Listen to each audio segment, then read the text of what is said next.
Être une femme noire au Brésil, c'est être en première ligne pour tout et être la dernière à recevoir.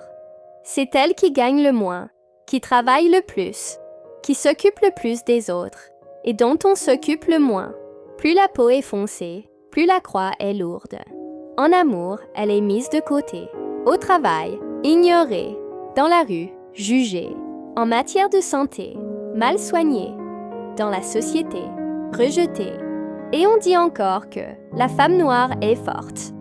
Comme excuse pour ne lui offrir aucun soutien. Elle n'est pas née forte.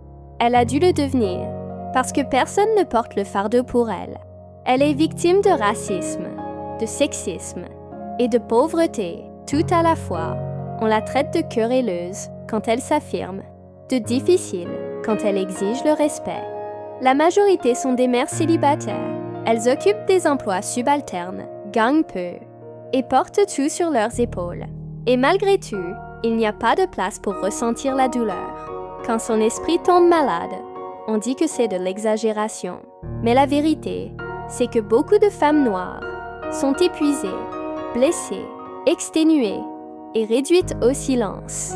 Et ce qu'elles méritent, ce ne sont pas seulement des applaudissements ou de belles phrases.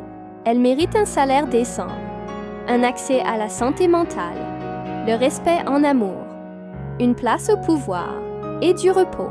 Assez de traiter la douleur comme de la résistance. Être une femme noire, ce n'est pas seulement être forte, c'est être humaine.